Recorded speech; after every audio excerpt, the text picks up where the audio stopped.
Good evening.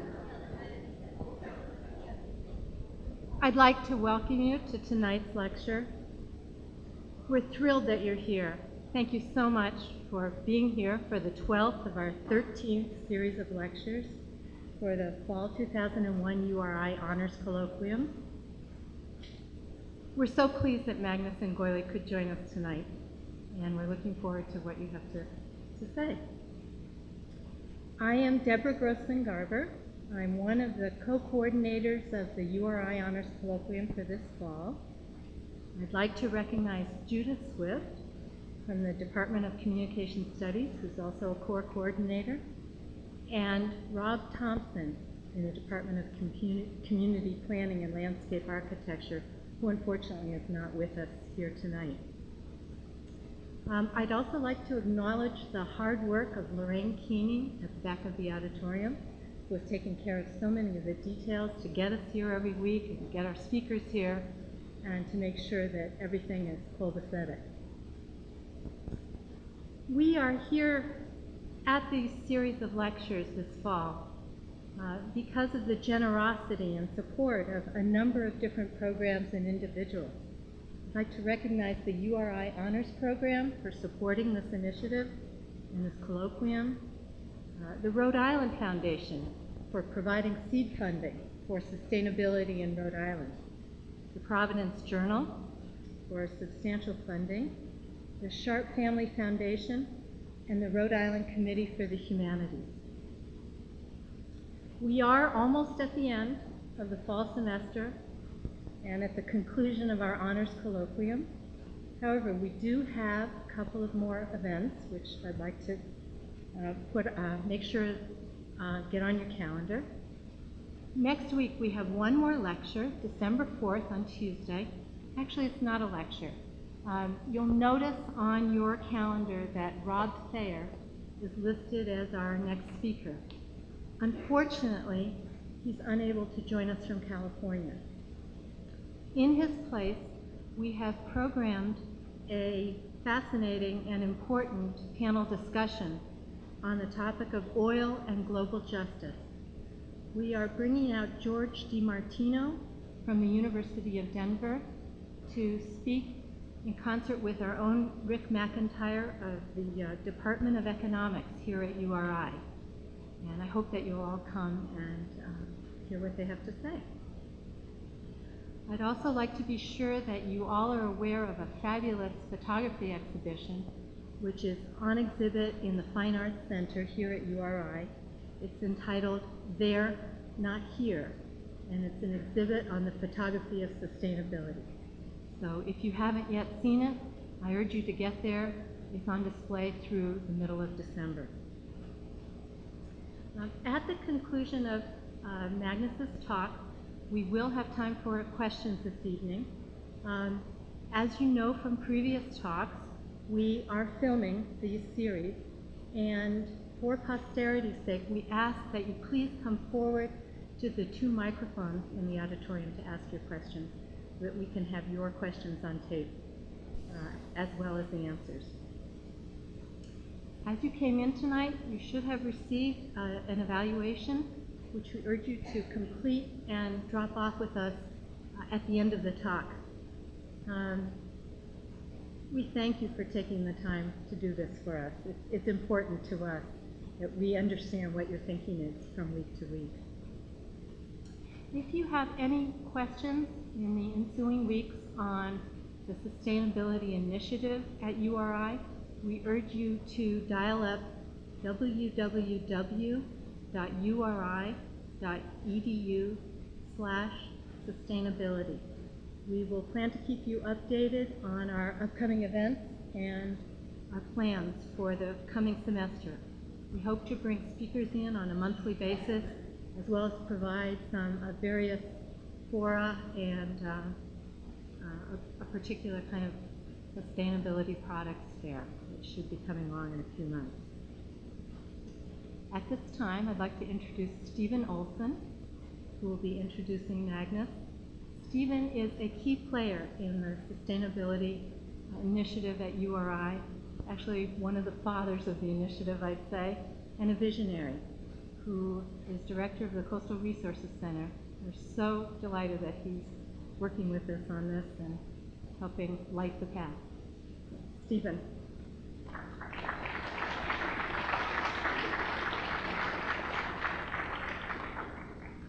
Well, good evening, everyone. It's a real pleasure to introduce to you a friend of mine of many years, Magnus Ngoile from Tanzania.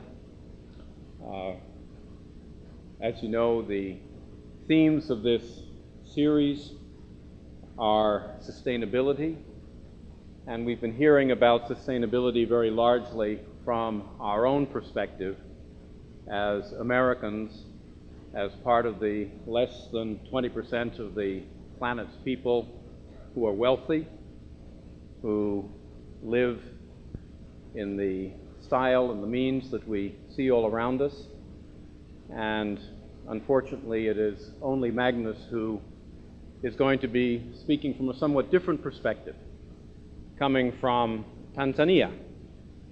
And for those of you whose geography may be a little hazy, Tanzania is on the east coast of Africa, on the Indian Ocean, in a part of the world that is predominantly poor, very beautiful, increasingly crowded, and in a place where the issues that we've been talking about take on a somewhat different dimension.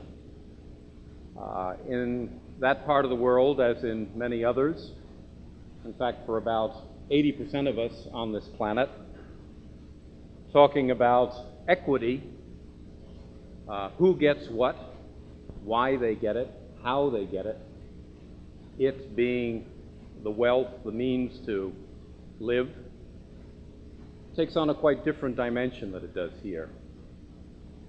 If we're talking, as we have been, about science and how science can contribute to public policy, to how we as a species decide to manage our affairs, it's different in a place like Tanzania.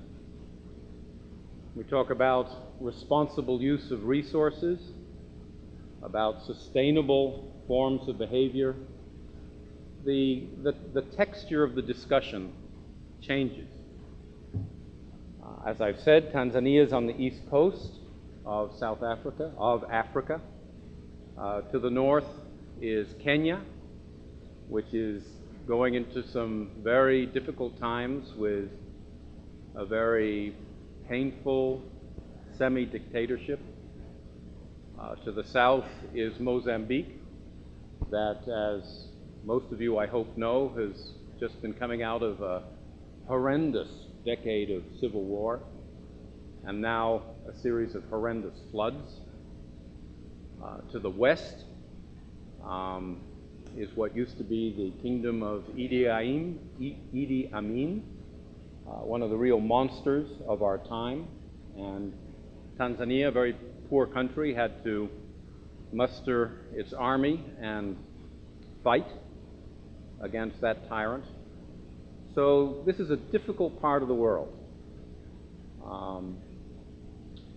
Now, in this context, Magnus is a leader. And being a leader in this context is somewhat different and quite a remarkable thing to be. Magnus started out a long time ago, coming not from a wealthy family, not from one of that 2 or 3% who maybe live a little bit like us, but from a rather poor family, from the highlands in central Tanzania. He won his first scholarship to come to the U.S. to Humboldt State, where he got his master's in marine science. A few years later, he got another scholarship and went to Aberdeen in Scotland, where he got his PhD in fisheries science. He then went back to Tanzania and took a very small, rather down-at-heel little experiment station on Zanzibar called IMS, the Institute for Marine Sciences, and transformed it over many years into the leading marine science institute on all that coast of Africa. Doing something like that is a feat. But that's only one in a string of things that Magnus has done. He then led the national effort to create a series of protected areas and reserves along the coast of Tanzania, and worked with the politicians and with the stakeholders from those places to formulate a law that has now indeed created a necklace of such places, of reserves and parks along the coast of Tanzania. He then went international and was the head of the Coastal and Marine Program for IUCN, which is the world's largest non-governmental organization dedicated to environmental issues. He was in that position when I met him in a series of rather difficult conferences where I desperately needed an ally, and met Magnus one day at one of those meetings, and after about 5 minutes realized that I had an ally of the kind that I most needed, and we have worked together since then.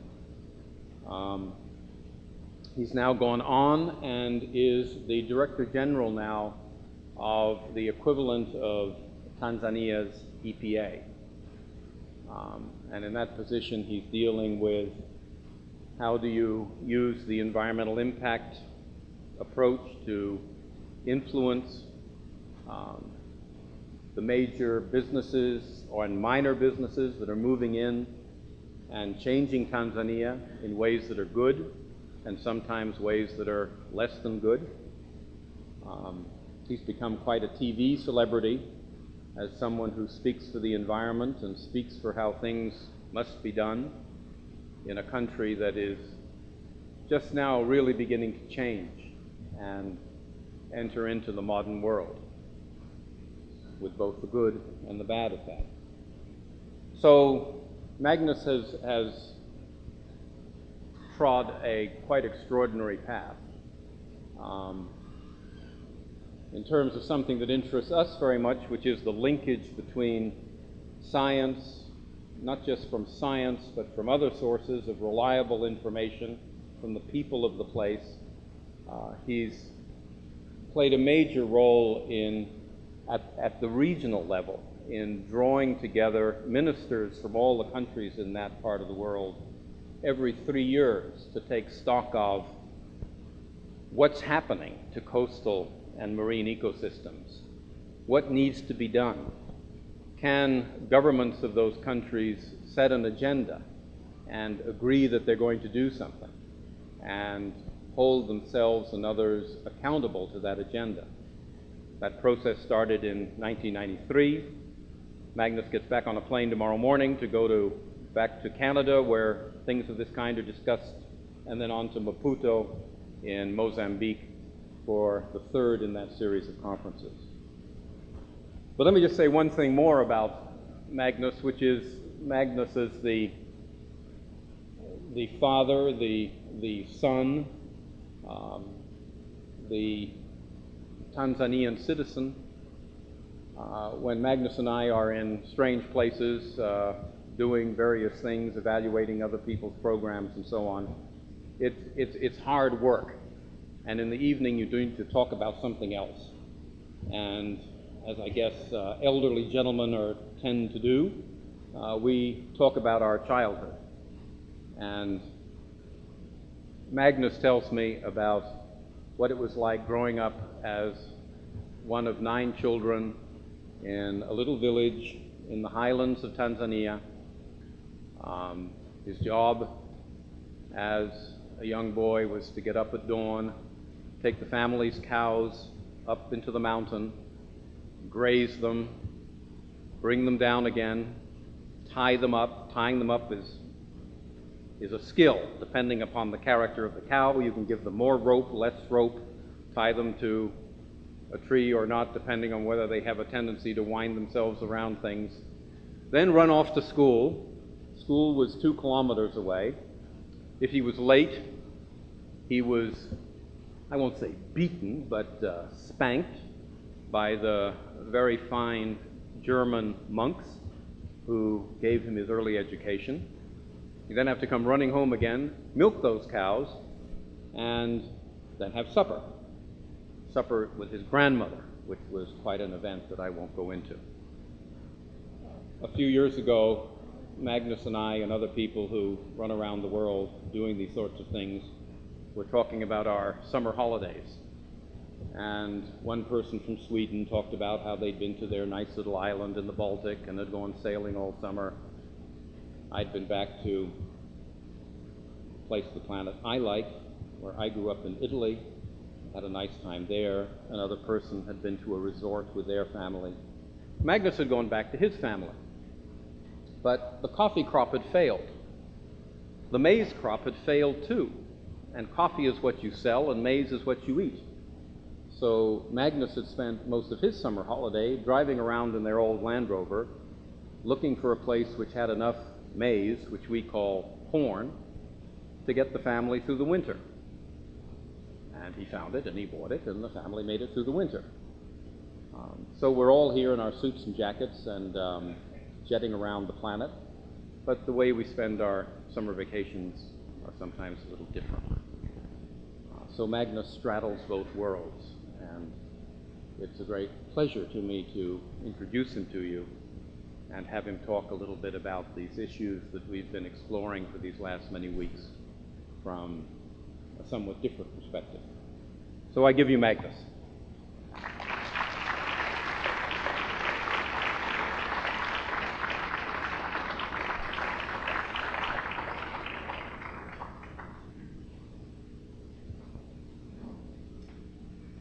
Thank you, Stephen, and thank you, every one of you that has made me be able to come here and speak to you tonight. Before I begin my talk, let me also just add one important message here, that in fact it was Professor Marshall from this university that came to Tanzania in 1975 that saw the seeds that led to the establishment of the Institute of Marine Sciences in Zanzibar, belonging to the University of Dar es Salaam. So that was some long time ago.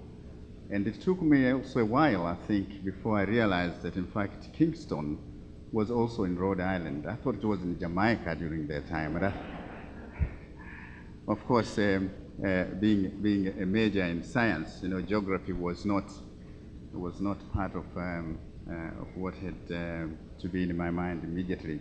But I'm so glad that, in fact, I could follow up the footsteps of Professor Marshall to come to his homestead and be able to participate in some of these very important lectures. I know that I'm amongst friends and in fact, very good friends too, some that have also already visited my country, and this evening I was just greeting a couple that has lived in Moshi, and that gave me a lot of excitement into saying that in fact I'm not in a strange world. I think I'm just almost like back home. I should also say that it was very difficult for me to be able to think precisely what kind of a message can I actually bring to these lectures. They're very renowned lectures. I'm just the 12th out of the 13 lectures. And of course, it's also very possible that you have already received all the messages that I have to say.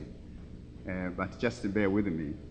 Bear with me also that it is now about 4 o'clock back home in the morning, and I still have to speak. Hopefully, I had such an excellent treatment this evening, and thank you for that treatment. At least it will keep me awake. I had a large cup of coffee so that I can be awake. And if I can now be able to operate this machine, it's not the technology one which is my best. I hope that if I make a mistake, you may be able to come of assistance. I would like to begin by a few what I call as statements. Now, as we go on with the message that I have to give, In fact, some of the facts that I'm going to bring out are the same facts that you have read in papers. But I'm giving out this statement so that every time you see that message, either in a book or in a newspaper, just bear with those statements that I'm beginning to speak up. In fact, the whole question of sustainability, especially in developing countries, has a bearing to those statements. Now, this is a statement that is appearing in Ramphal, who was the former Secretary General of the Commonwealth. He wrote a book about our common earth or whatever, but he had that powerful statement. And I think it's very true that when we talk about sustainability, it is important to realize that there are some other people on this earth that can never understand that statement because they are just barely living. And I think you can have an understanding of sustainability as you go up the ladder with the goods and services that you have. I will also want to reflect the second statement, which is about the scramble in Africa. For some of you that have read history, you know, Africa was divided by the European nations without any consultation whatsoever by the African people. And in fact, the nations that we have now in Africa have absolutely no bearing to either our cultural heritage or our tribal or ethnic or kingdoms. Nothing at all. It was just divided. And so consequently, when you hear conflicts, that is the source. When you hear about political strife,